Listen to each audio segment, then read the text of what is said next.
brightest day, and blackest night. No evil shall escape my sight. Let those who worship evil's might beware my power, Green Lantern's light.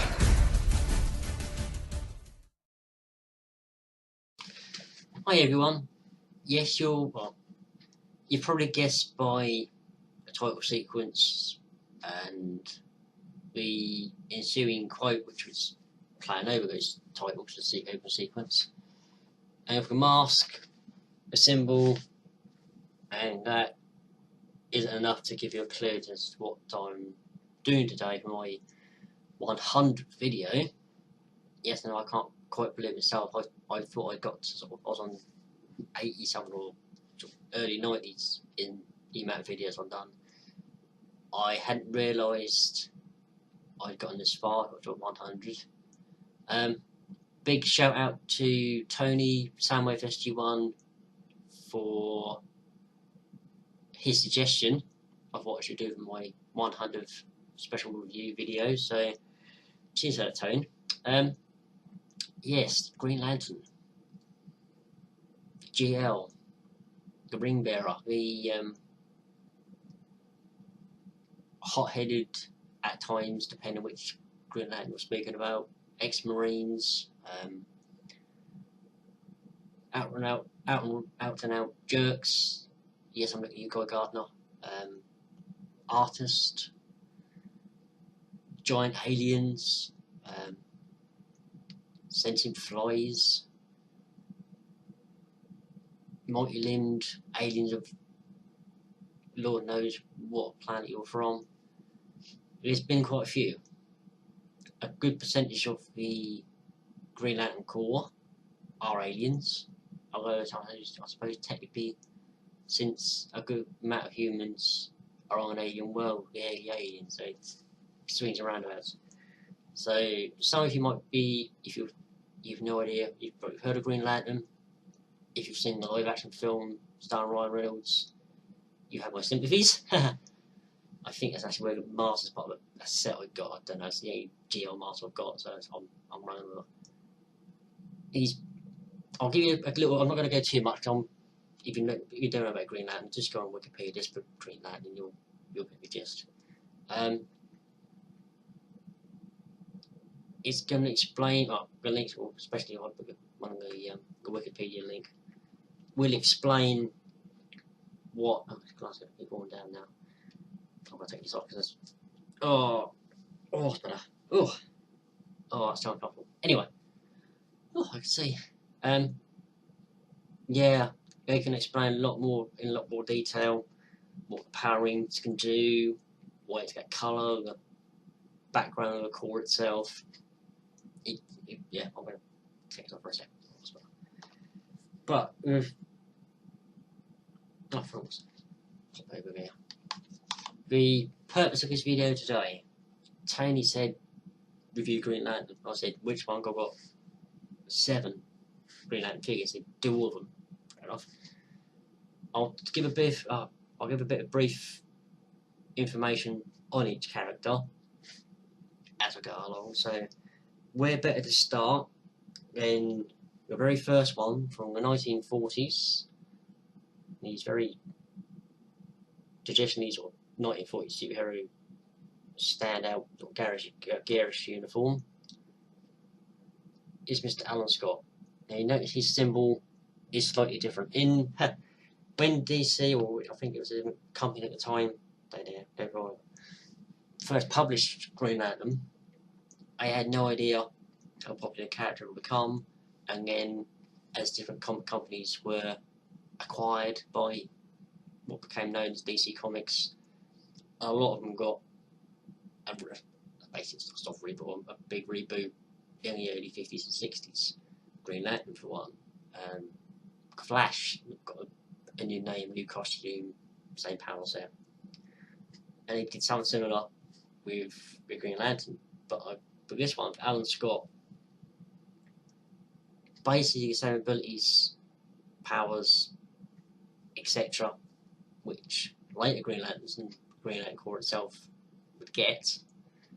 In this version, they said something along his ring being a magic ring, because they thought they didn't really go into the whole reason explaining how a hero had his powers and what the powers, where their powers come from. They ended up retconning it later in later issues. I think he's just all from deep in space, but magic ring is good enough. As Mr. Alan Scott, a train engineer working on a train, if I can remember the origin, the train crashes. He's holding on to a lamp, a traditional train lamp / lantern. What is assumed is made or carved from jade or another green gemstone, not realising it's a magic lantern, power source, etc. And he's the only survivor. He takes this as inspiration to think, I must be meant for greater things. I don't know, he makes his own costume, so he made the costume for him. He decides to fight crime, as you do in the 1940s. It's still the early stages of the Second World War. His people to fight abroad, with people in the States and other countries taking part in World War II, the defending it, fighting their own side basically. And he learns that with a ring he can make stuff from the ring with his mind. It will construct, it will fire an energy beam, and it will make, I think, more traditional giant hammers and mallets and boxing gloves and anything you can think of. That's whether it be Alan's ring or a later one from the Green Lantern Corps. That's what it does. Anything the person wielding that ring can imagine, be it a car, a jet, a machine gun, rocket launcher, an animal, building, anything you think of. You've got enough willpower and determination and concentration to make it appear. That's what it does. And it whatever you make takes on, it is, for all intents and purposes, an exact replica of said item. So you make a machine gun, think of, say, I don't know, an AK-47. It will generate an AK-47, same size, weight, same abilities. They might be sort of slightly enhanced. They might sort of fire faster, and they're going to run out of ammo as long as you're concentrating. That's it. But you get the idea. You can make anything you want. And as a lot of mystery men / heroes were appearing in the late 30s, early mid 40s during World War II, Green Lantern, for example, Flash, Dr. Midnight, Sandman, Dr. Fate, Spectre, and so on and so forth. As it was go on, joined forces, forming a team, fighting crime, and then staying in America and fighting insurgents and people who were on the side of the Nazis, defending Washington DC and the president, and so forth. Now, an interesting thing they did with Alan, they then changed it ever so slightly for later Green Lanterns. You don't want your hero to be too powerful, was. Just mute it for a second. Is give them a weakness. Now, Superman, as we know, is typically kryptonite or magic. Okay. But for Green Lantern, when I think he's his first appearance, his first mission on his own, he's sort of concentrating what's in front of him.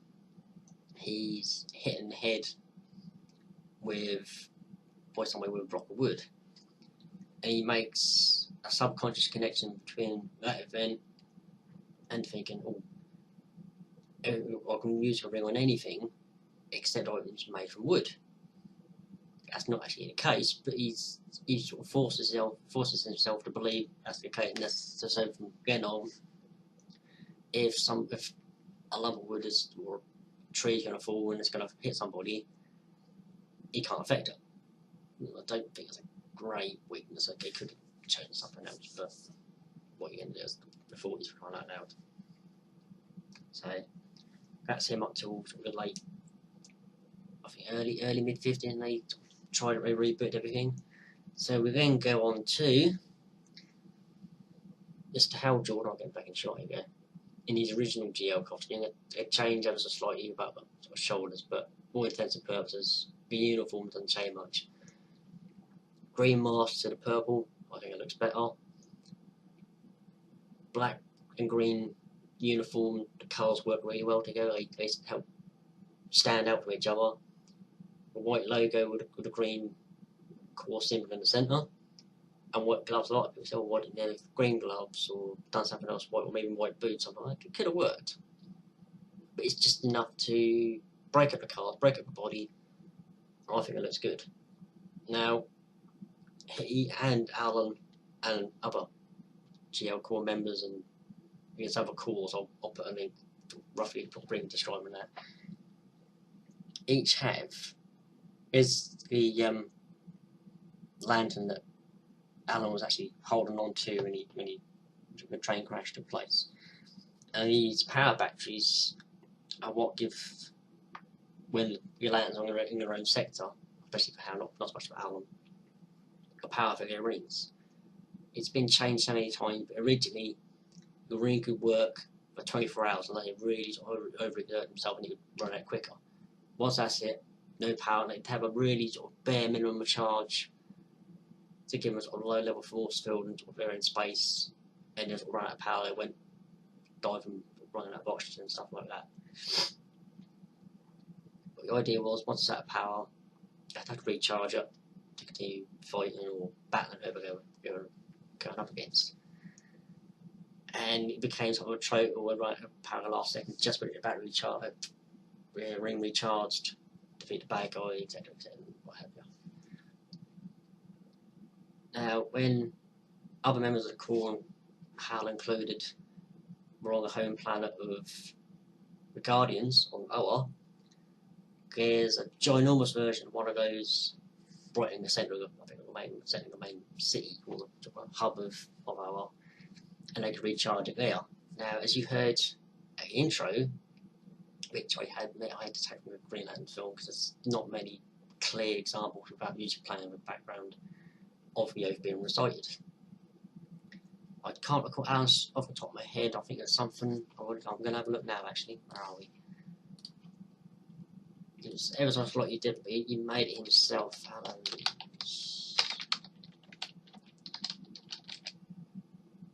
Wikipedia wakes up. Okay, Green Lantern oath. And I shall shed my light over dark evil, for the dark things cannot stand the light of the Green Lantern. Yeah, that's pretty good. I prefer the one used by the Corps, but I have to admit that's pretty decent. Now for the GL Corps, it varies ever so slightly depending on how politically correct they want to be, or if it's being broadcast, either using the movie or a kids animated series, but it varies from either in Blackest Night or in Darkest Night, in Brightest Day. No, Darkest Night, no, I'll rephrase that. Let's try again. In Brightest Day, in Blackest Night, or in Darkest Night, no evil shall escape my sight. Oh, ring on. It's better. Those who worship evil's might, beware my power, he says. Green Lantern's light. It rhymes, it's brought up a tongue fairly easy, I forgot it. Hearing that said by various, especially human members of the GL Corps in some of the animated series or in the animated movies, at a pivotal moment, the music is pumped up as a rousing theme. They're saying it, they're letting up a massive amount of energy in defeating the big bad guy. It's GL for right now. So now, a later version of Hal Jordan, US Air Force test pilot extraordinaire, something of a hot-headed maverick, yeah, which makes him more interesting character from my perception. It's a slightly different uniform from about 4 or 5 years ago. The uniform now stops sort of there, the current out, which was sort of more traditional. The logo It's more updated. Still got the white gloves. The mask is also slightly different. Sort of cool green, but the boots have sort of changed as well. Power battery to a degree, which the ring has to be in contact, physical contact with to actually recharge it.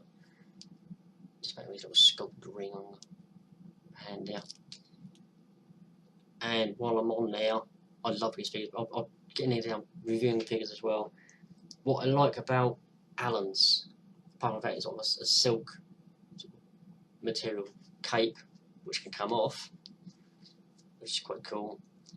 Is the actual sculpted details, all the good sort of billowy cuffs he's got on his shirt. He's got a collar, wearing a mask, is to portray all the detail on his eyes.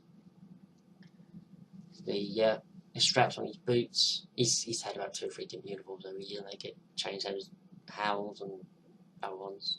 Silver on the buckle's quite nice as well, actually. He's powering his power battery, which came back on. I've got another version of Alan here, but I'll show you him in a minute.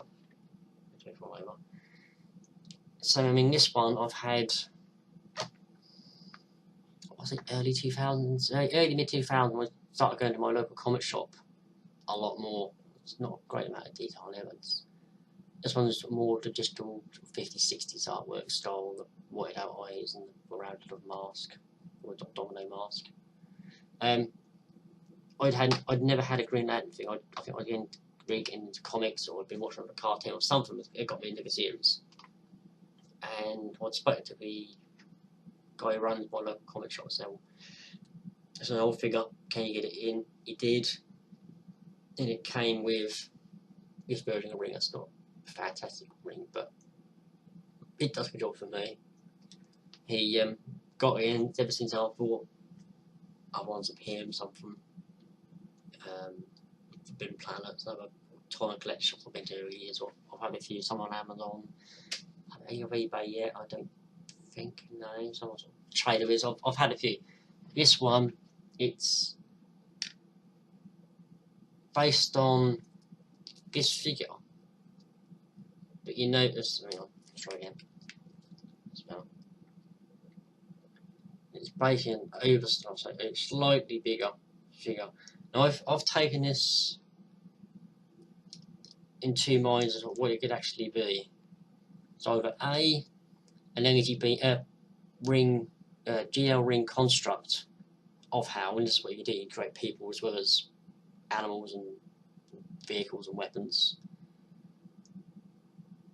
And sort of extension of something, the fact it's got sculpted details on the hair.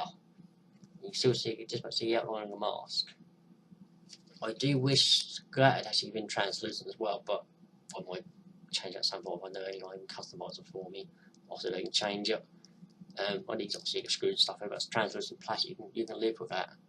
But I do like the fact it's either an energy ring powering construct, or it's how, and he's sort of overcharged his ring. He's generated a force all over himself, and he's gone super powered, but that's as may be. Now, who do I show? I'll show you next. Now, we all know, for those of us who are other DCU fans, there are multiple Earths, multiple takes on characters. Sometimes they've got different power sets, or slightly different names, or join different teams, or they're evil, and so on and so forth. But one which came out 21 years ago, one particular story which made a real impact on myself and a lot of my friends, and I'm surprised there hasn't been a movie, or even an animated movie adaptation of it yet, because it's be brilliant. Anyway, Earth 22, which has been known as, what it was known as, the reboot's been done. But when it came out, it was called Kingdom Come. It was written by Mark Waid, and the artwork done by a legend that is Mr. Alex Ross. This is done in his style.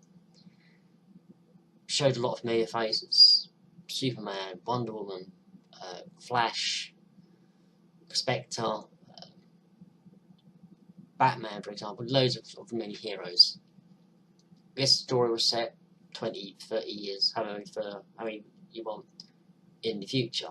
Heroes have gotten older, some have got more powerful, some have retired, some are dead. Their offspring or other people have been inspired by them, but they're all the power, none of the responsibility, or know what they're really doing. They just tear the place up and just don't care. And that sparks Superman to come out of retirement. Knowing he can't do it all by himself, he probably could, but he doesn't want to. He knows he's going to need backup at some point. Recruits some of his old friends and colleagues to form a new Justice League. So one of them joins him, Flash and so on, and Green Lantern. Now, from what I recall, it's never really explained what's happened to Hal or some of the later heroes who've taken on the mantle. So Alan Scott, he's now in his, I think, 80s, maybe even older, comes out of retirement.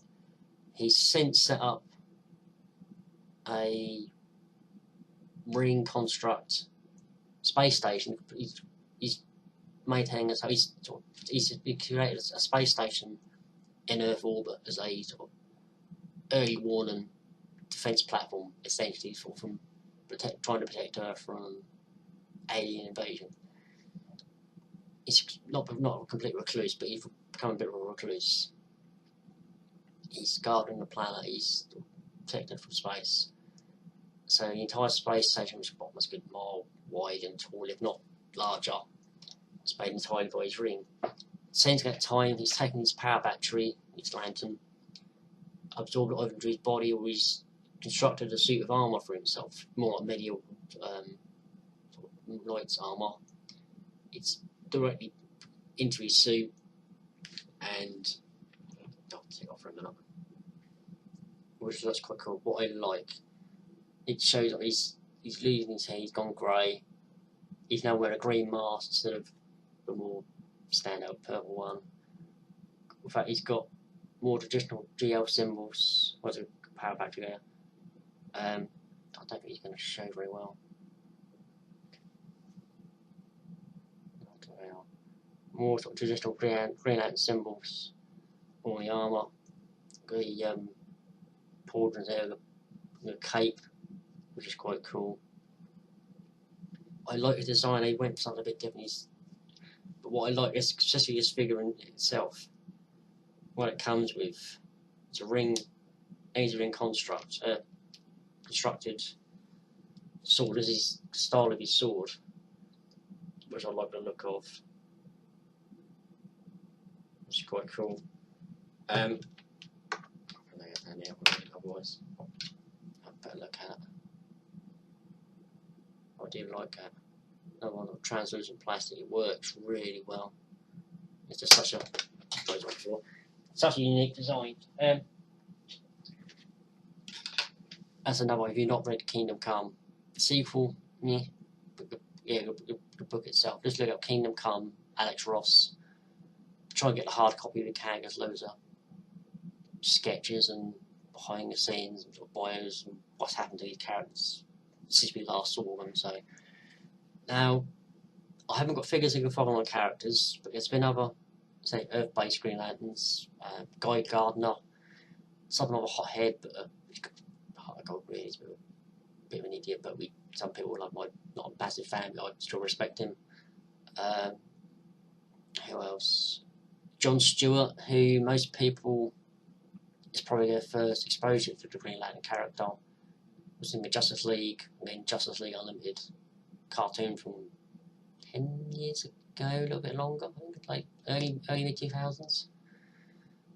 One of the better representations of that particular character, and bringing GL into sort of people know what is called a character, and giving a lot of people a really inspiring role model to look up to.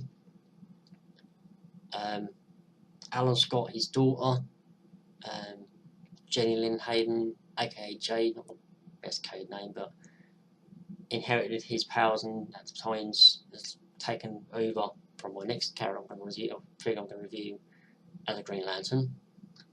Now, I've only got him in his Blue Lantern uniform, and so in the link below it explains it's got GL Corps, Blue Lantern Corps, and the other ones that are about.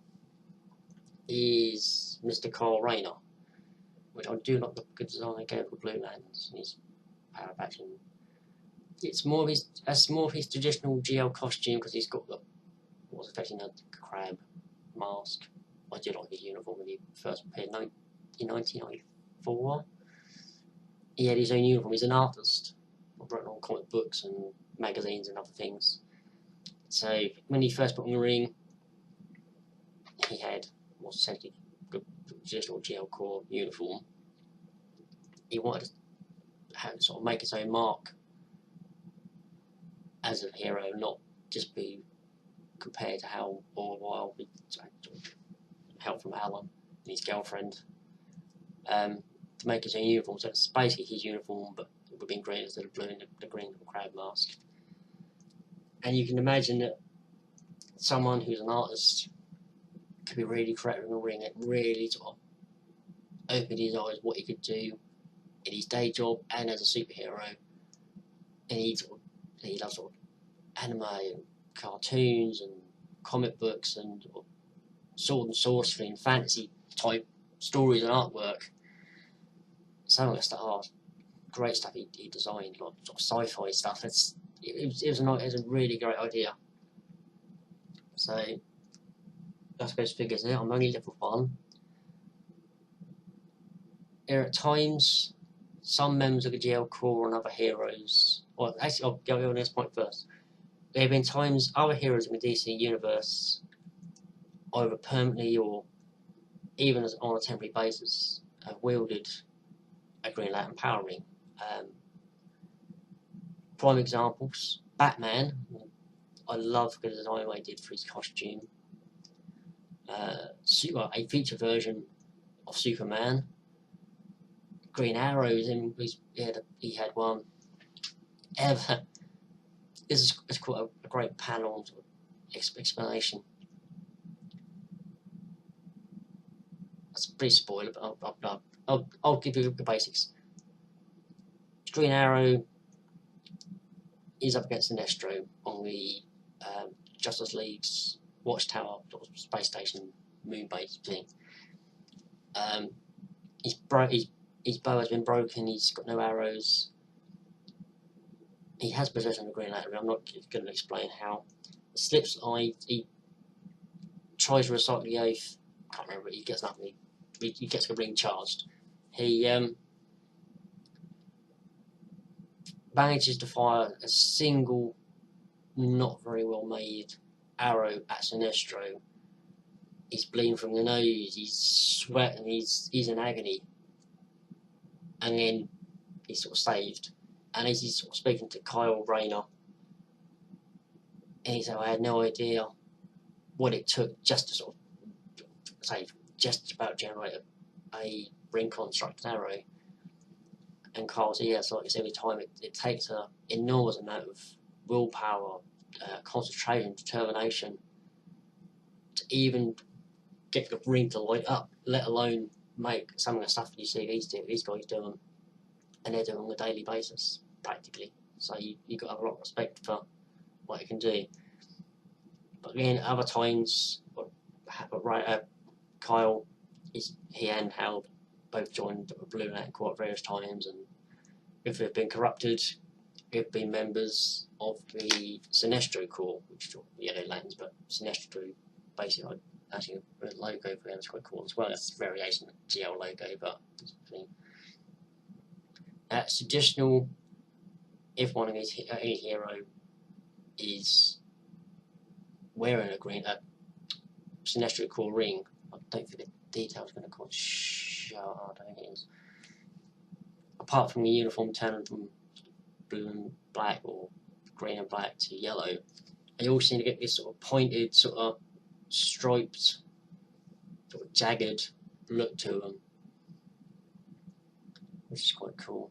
Still the same sort of sculpted sort of hair detail and the snarling face. Cause the basics are, I'll just do a free sort of call I know more about. Green Lantern Corps, powered by willpower, especially for how his great loss. When he was his dad was a test pilot as well, and at a demonstration for a new expensive experimental aircraft, watched his father die in front of him, watched him crash in front of him, and he overcome it. And he thought, as his greatest fear losing his father, he can overcome anything. Same with Kyle Mars spiders, but facing an enemy who's not been GL for very long, they want to smoke him out, they want to find him and take a ring from him or kill him. His girlfriend is killed. I'm not going to say how, I'm not going to say where he finds her, but that's his greatest fear, and he overcomes it.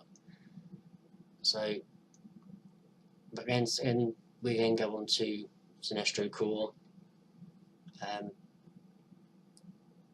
Foul Sinestro, formerly the Corps' greatest member, the most reliable member of their group, and one of the most respected in the galaxy, we'll later find out is ruled through fear and not respect. Abandons the Corps, gains a yellow power ring, same principle, energy constructs, force field, flight, all the main abilities of any other power ring. Takes on the Corps and again creates more yellow power rings before his own Corps, and so on and so forth. And then the Blue Lanterns, with yellow as fear, green as will, blue as hope, and say power as beggars again, but they've all got their own individual. Some have got more powers or abilities in the rings than others. Some of them cover a whole lot. It varies, but it's easier for the Wikipedia link to explain. I would try and do it. So that is it for now, guys. Thank you to all my new subscribers, anyone who's given me a shout out in recent videos, people who've been watching me since day one. I hope I've done you proud. I'd like to think I've continued to improve since video 100. My friend Simon, Diana's Silverbolt, said do a review of your first Transformers review. I've bookmarked it, Simon. I don't know if I actually will do it. I might do it my next video. I've got another one to upload after this one, so I'll consider it. But yeah, thanks to everyone who's stuck with me since day one. This is, say, video 100, or 100 video. I've never in a million years thought I'd ever get to even video 50, let alone doing 100 of these fucking things. So, thank you very much for watching, guys. If you want to see more content, please click on the like button, click on the notification bell when you want to know when new content's uploaded. So I've got another one going up after this. I'll get some more planned at some point in the future. If I like this video enough, share it on Facebook or Twitter. It's going to be on my Twitter page, and there's a couple of groups on my own page I'll put on Facebook. But say you have groups that you don't see me and you want to share it on there, please feel free. And I'll see you all soon. Yeah, in blackest day or brightest night, watermelon, cantaloupe, yada yada, a superstitious and cowardly lot, with liberty and justice for all. Then again, maybe I should...